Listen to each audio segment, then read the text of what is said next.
Capítulo 95. Os Vivernes de Valtara. 25º dia da Lua de Sangue. Fortaleza de Achiron, inverno, ano 3081 após a perdição. Uivos e gritos ecoaram, chamas tremeluzindo na visão turva de Alina. Ela balançou a cabeça, tentando se livrar do zumbido.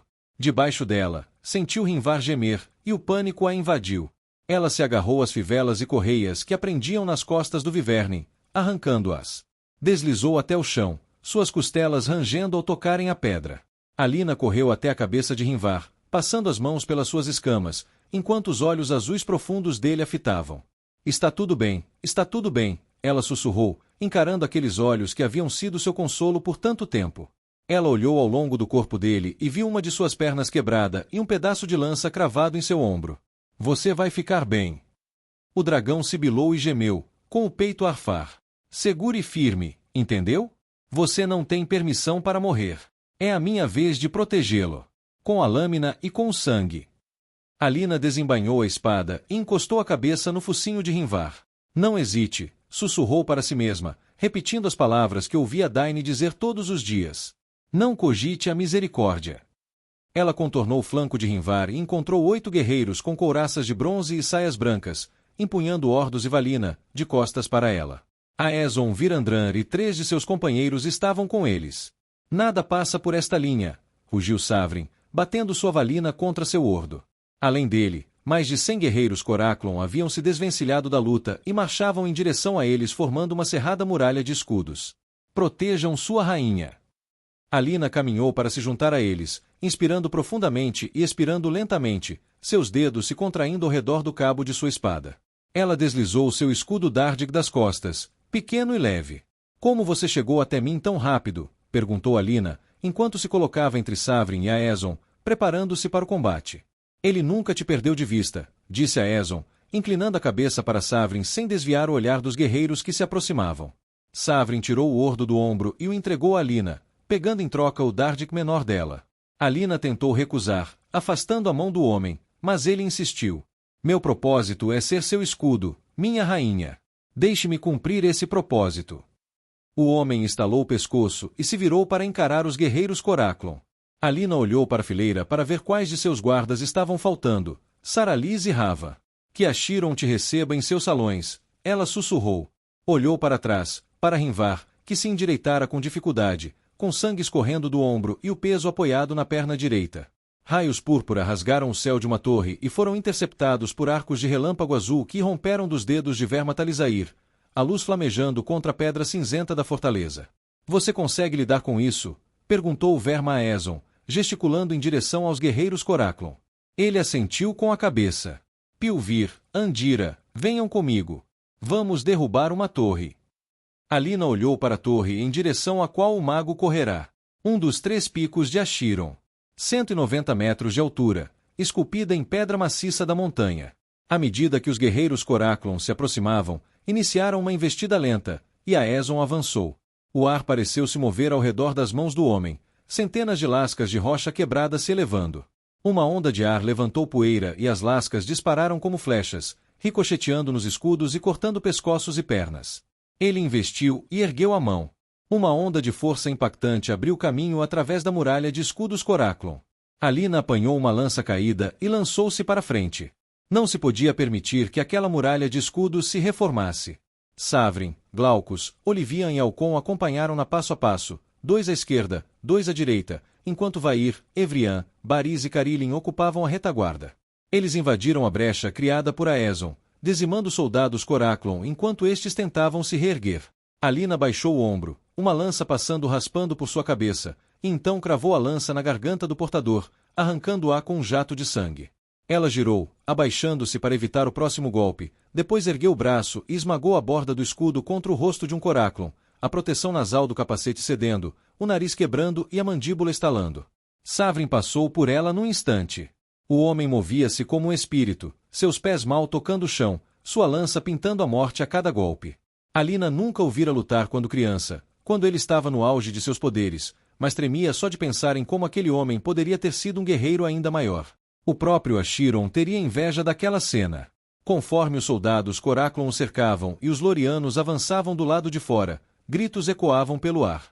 Dezenas de vivernes desceram em mergulho, investindo contra as fileiras de Coraklon e despedaçando-as, mas, mesmo enquanto faziam isso, raios rasgavam o ar das torres e mais soldados da guarnição da fortaleza invadiam o pátio principal. "Fiquem comigo!" gritou Savrin, encostando as costas em Alina, a Aeson e os outros que o cercavam enquanto protegiam Rinvar. Um arrepio percorreu a espinha de Alina quando uma voz trovejou sobrenaturalmente pelo céu. "Guerreiros da casa Coraklon!" Seu alto lorde virou as costas e fugiu. Ele os abandona à morte enquanto foge como um covarde. Perguntem-se, este é o líder que vocês seguiriam? Ou aquele que permanece ao seu lado nas chamas da batalha? Alina ergueu a cabeça quando uma luz branca e brilhante surgiu no topo da muralha interna. Dain estava de pé na meia, com o peito nu e uma lança branca incandescente na mão. Alguns dos guerreiros Coraklon olharam de Dain para Alina e os outros. Ela podia ver a hesitação em seus olhos. Mas durou apenas um instante antes que um raio rasgasse o céu em direção a Dain, colidisse contra uma barreira invisível e se chocasse contra uma torre que observava a cena, e a luta recomeçasse. Os soldados de Coraklon avançaram, escudos erguidos, lanças perfurando o ar. "Guerreiros de Valtara!" Dain rugiu novamente. "Pela espada e pelo sangue, hoje é o nosso dia!" Um grito ecoou quando, em algum lugar no meio da luta, os Anduri responderam: "AOH, AOH, AOH!" Dain saltou da muralha, relâmpago saindo de seus dedos, a lança branca brilhando em seu punho, e desapareceu no meio da luta. Uma lança Coraklon atingiu a cabeça de Alina. Ela golpeou a haste para cima com seu escudo, girou e lançou sua própria lança para frente. A ponta de aço roçou a couraça do homem e cravou-se na cavidade de seu braço. Alina arrancou a lança e, ao fazê-lo, Rinvar esticou o pescoço para frente e fechou suas mandíbulas em torno do torso do homem, dentes afiados como navalhas cortando o aço. O dragão ergueu o homem do chão e o sacudiu de um lado para o outro até que seu corpo se partiu ao meio, sangue e vísceras espirrando sobre os guerreiros Coraklon. Alina golpeou seu escudo com a lança e rugiu: "Por Valtara! Pela liberdade!" Belina correu pelo arco e saiu para as muralhas internas da cidade, com uma lança na mão. Ela havia deixado o sobrinho de Dain trancado em um pequeno celeiro nos níveis inferiores da fortaleza da cidade. Duvidava muito que alguém se apressasse para pegar um lanche em meio a tudo aquilo, e, na pior das hipóteses, o garoto jamais passaria fome. Soldados de Coraklon e Loria alinhavam-se nas muralhas, observando a luta na praça principal. Arqueiros estavam posicionados ao longo das aberturas no parapeito, armando e disparando flechas num ciclo interminável. Ela enfiou a mão na bolsa ao seu lado, sentindo mais 3 jarros de barro cheios de fogo divino. Não sabia que haveria narvonianos ali, e não estava nada animada para explicar como conseguirá fogo divino suficiente para explodir os portões de uma cidade. Só esperava que ninguém lhes contasse nada sobre o porto de Ankar. Podia ser narvoniana de nascimento, mas aquele povo realmente não gostava de encontrar fogo divino em nenhum lugar que não fosse seus navios. Enquanto Belina corria, o primeiro soldado a viu pelo canto do olho. Ele se virou, e ela deslizou a mão esquerda até o cinto com a faca. Um zumbido de aço e o homem caiu para trás, afastando-se da parede. Após deixar Arkin, Belina correu em direção às muralhas o mais rápido que suas pernas permitiram. E lá estava ela. O único problema era que Belina não havia pensado muito bem no que faria quando chegasse lá. Algo grande, com bastante fogo. Isso geralmente funcionava bem. As coisas também tinham um jeito de se resolverem sozinhas. Ela tinha sorte nesse sentido. O segundo soldado a viu. Outro clarão de aço. Outro corpo caindo das muralhas. Infelizmente, isso atraiu ainda mais atenção. E em segundos, flechas cortavam o ar, passando perto de sua cabeça e ombros. Ela agradeceu aos deuses por aqueles guerreiros terem uma mira pior do que a de uma cabra cega e caule com podridão. Belina enfiou a mão na bolsa, pegou um frasco de fogo divino e o lançou. O jarro voou sobre as cabeças e depois se espatifou no chão. Ela se virou, uma flecha passando zunindo perto de sua cabeça. Então arrancou uma tocha flamejante de um suporte preso à parede e a arremessou contra o jarro de fogo divino. Ela respirou fundo, e então a parede irrompeu em chamas. Um soldado Coraklon avançou contra ela, gritando, consumido pelas chamas. Belina arremessou a lança, observando-a atingir o rosto do homem e fazê-lo cambalear para trás. O único problema agora era que ela estava presa em uma parede coberta de fogo, junto com alguns valtaranos furiosos. Gritos soaram atrás dela, e ela se virou para ver soldados lorianos avançando pelo arco, alguns ajoelhados, preparando flechas. Porra! Algo passou voando pela parede, E Belina teve a pior ideia da sua vida. Ou pelo menos uma das piores. A quarta pior. Aquela vez em Carvos foi definitivamente a pior. Ela correu para frente e saltou sobre as ameias, tendo apenas meio segundo para escolher seu alvo antes de se lançar das muralhas. Ela deslizou 2 facas do cinto, e o mundo pareceu ficar imóvel ao seu redor. Naquele instante, enquanto pairava no ar, apenas algumas centenas de metros de queda livre separando-a da rocha dura, Belina classificou a situação como a terceira pior ideia que já tivera. Atrás de Carvos e daquela palhaçada com as galinhas. Ela lançou um olhar para o dragão que sobrevoava o local em um mergulho baixo, suas asas sem as marcas laranja e branca que ostentavam o Vindari de Alina. Belina se chocou contra a lateral da criatura com tanta força que o ar lhe faltou os pulmões como o de uma ardânia num bordel. Ela cravou suas facas na pele da criatura, cuja asa a atingiu no rosto. O Viverne gritou e uivou, girando no ar, e o estômago de Belina revirou. Porra! Porra! Porra! As pernas de Belina balançavam, e ela mal conseguia segurar as facas. Ela estava seriamente considerando colocar essa ideia acima das galinhas em sua lista de coisas estúpidas. Quando o Viverne se estabilizou, Belina puxou uma das facas e a cravou de volta no chão, repetindo o movimento enquanto siçava para as costas da criatura. Ela arrancou as facas e se agachou atrás do Vindari na sela. Antes que a criatura pudesse se virar, girar ou rodar, ela saltou para frente. Belina envolveu a cintura do Vindari com as pernas, apertando com todas as suas forças, e cravou as facas repetidamente no pescoço da mulher, fazendo o sangue jorrar. Quando a Vindari se inclinou para frente, Belina cortou as correias que prendiam a mulher à sela e a jogou para o lado, lançando-se rapidamente para frente e agarrando as alças da sela, deixando suas facas caírem. Bastaram 4 batidas do coração para ela entender por que Vindari usava correias e fivelas. O Viverne mergulhou de nariz e Belina se jogou para cima como um peixe fora d'água, com as pernas se debatendo. Contraindo os músculos do abdômen com toda a força, ela se recompôs e olhou para a batalha lá embaixo. Os Narvonianos agora faziam parte da batalha, seus monstruosos Tarnas abrindo caminho pelas linhas de Loria e Coraclon, seus cavaleiros Darvakin abrindo trilhas de sangue. Se esses eram os reforços que Aeson havia prometido, ele os entregou em dobro. O dragão alado deu um solavanco sob Belina, torcendo o pescoço para trás e tentando arrancá-la da sela.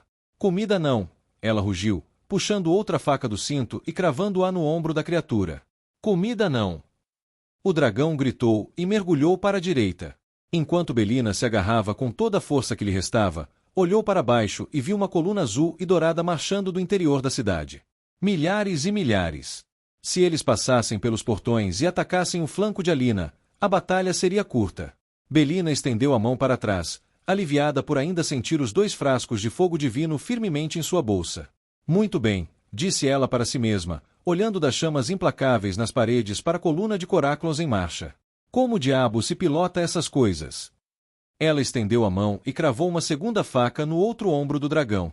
Cabos novos. Ela puxou da direita, e a criatura respondeu desviando na mesma direção. Satisfeita consigo mesma, Belina conduziu o dragão de volta em direção aos guerreiros que marchavam. O vento chicoteou o rosto de Belina, seus olhos lacrimejando. Enquanto o dragão mergulhava e varria os soldados abaixo, ela enfiou a mão na bolsa, pegou um frasco de fogo divino e o arremessou para trás, repetindo o movimento em rápida sucessão, os nós dos dedos da outra mão pálidos e brancos ao redor do cabo da faca. Ela olhou para trás e viu os soldados se afastando onde os jarros caíram, então pegou a segunda faca e guiou o dragão em direção ao telhado mais próximo. Como era de se esperar, a besta não cooperou e passou direto pelo telhado.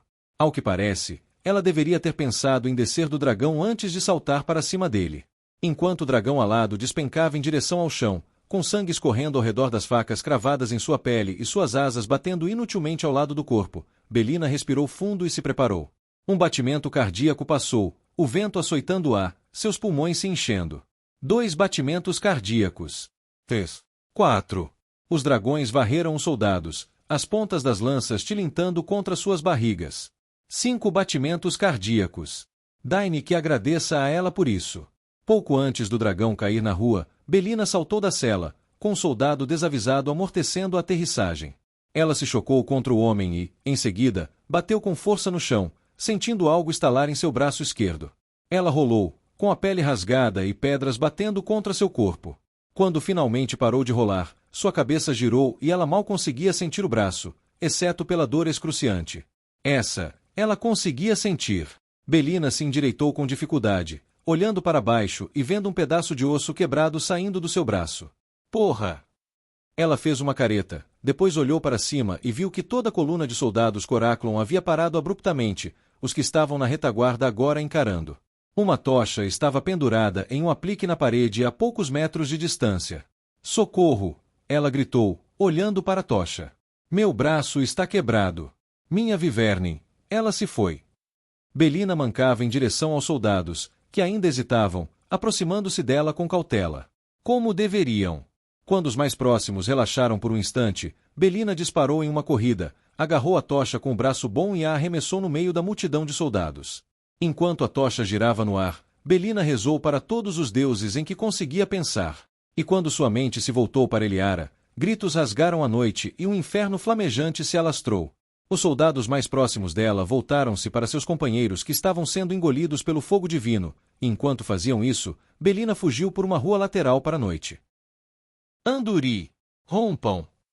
Daine avançou, os Anduri rompendo sua formação de escudos enquanto os Narvonianos, montados em seus monstruosos Tarnas, investiam contra a retaguarda das forças Coraklon, desorganizando-as. Daine havia encontrado os Tarnas e Darvakin pela primeira vez quando navegou com Belina para Dares. As criaturas eram como arietes vivos, com dentes e garras capazes de rasgar aço. Por onde Daine passava, Coraklons morria, seu nitral espalhando sangue em amplos arcos. Iloen e Dineques caíram ao seu lado, assim como Tarine da casa Valanis e Juna da casa Thoradin.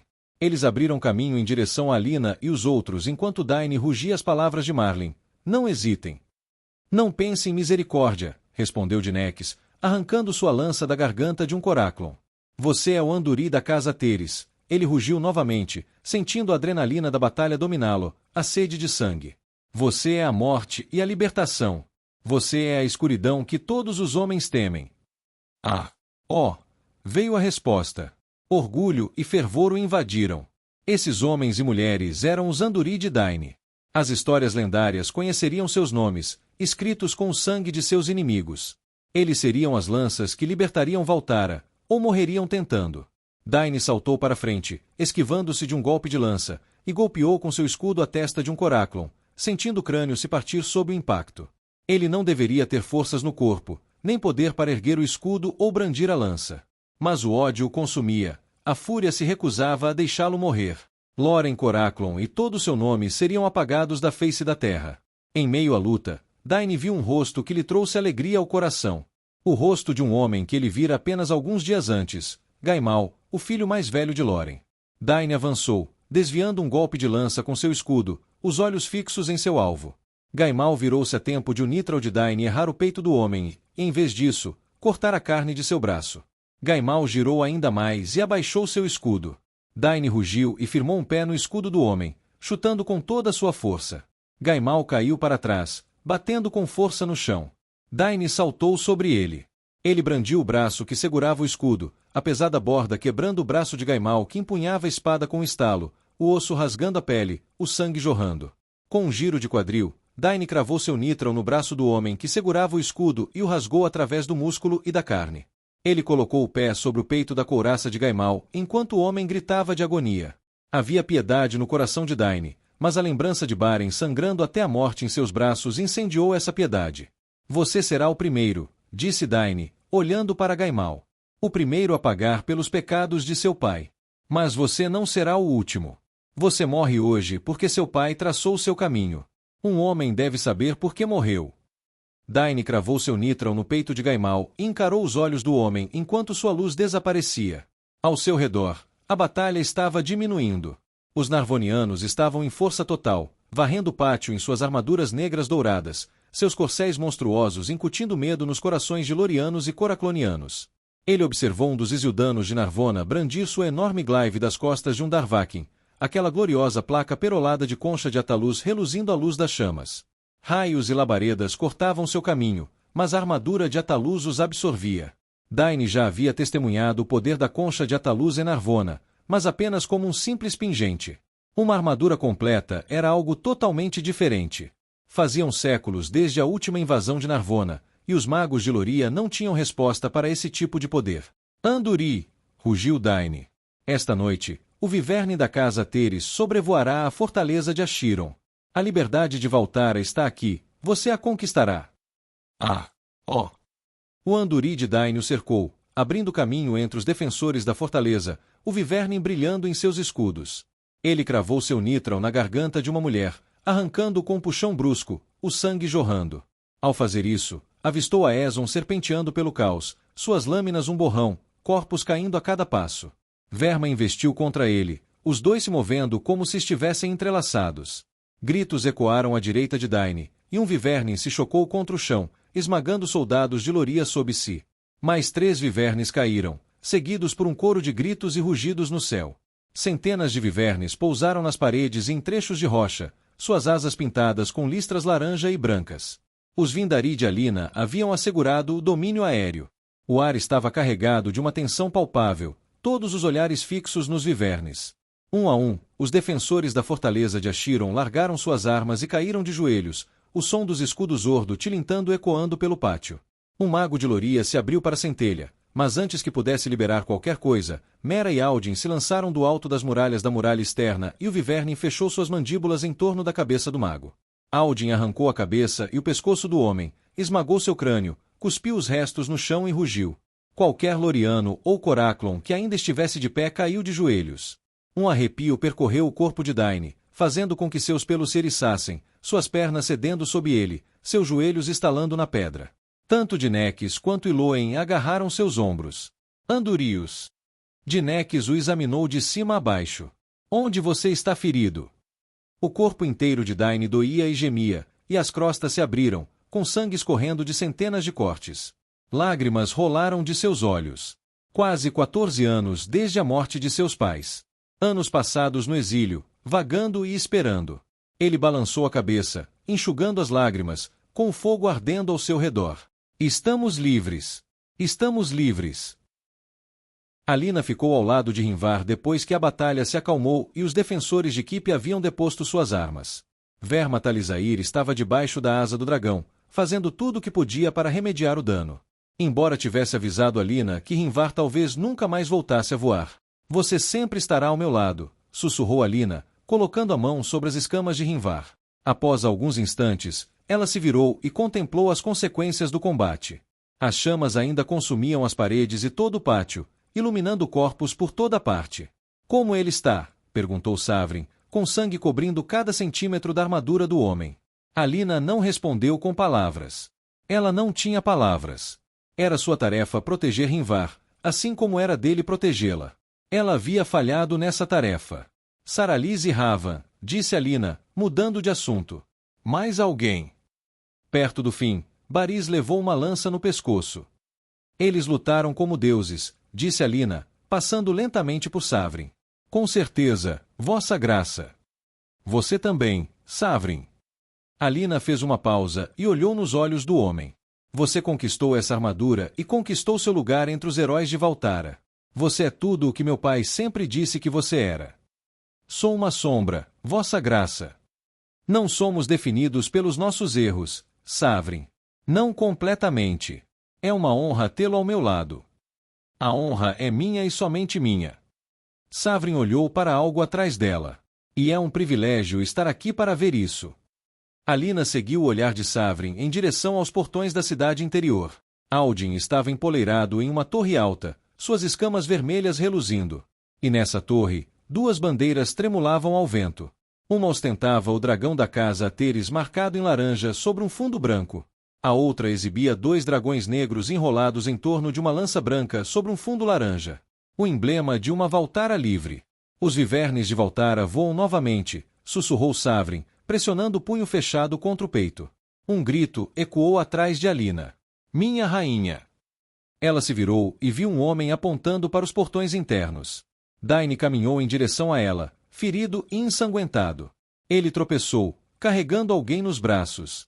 Belina estava ao seu lado, guiando uma criança pequena com uma das mãos, enquanto o outro braço a envolvia firmemente pela barriga. Alina caminhou lentamente em direção ao irmão, diminuindo o passo a cada instante ao perceber quem ele segurava nos braços.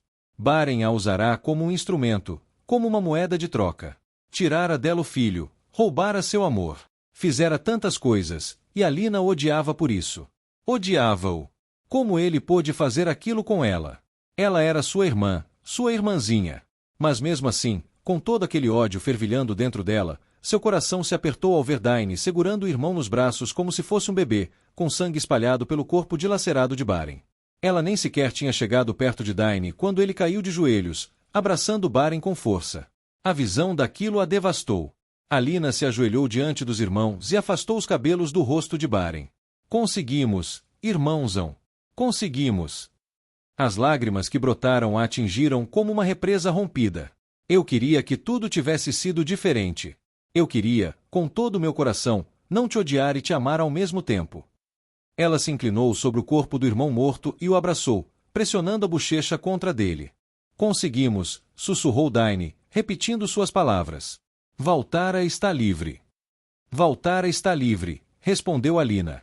Daine se afastou por um instante, lágrimas e sangue manchando seu rosto. Há algo mais. Alina estreitou os olhos, mas antes que Daine pudesse dizer uma palavra, Belina se aproximou e viu a criança ao lado da mulher. Alina tremia, cada pedaço de seu corpo vibrando, cada fragmento de sua alma e seu coração sangrando. Arkin. Quem é você? Respondeu o menino, com a voz suave e cheia de incerteza. Alina reconheceu seu filho. Ele tinha os mesmos olhos azuis, o mesmo cabelo castanho escuro que se curvava um pouco para a esquerda. E carregava a mesma marca na bochecha com a qual nascerá. Alina se arrastou de joelhos até alcançar Arkin. Ela limpou as mãos ensanguentadas na saia e o abraçou com tanta força que seus ossos doíam. Eu sou sua mãe, disse ela, fungando. Eu sou sua mãe, Arkin. E eu te amo, e nunca mais vou te deixar ir.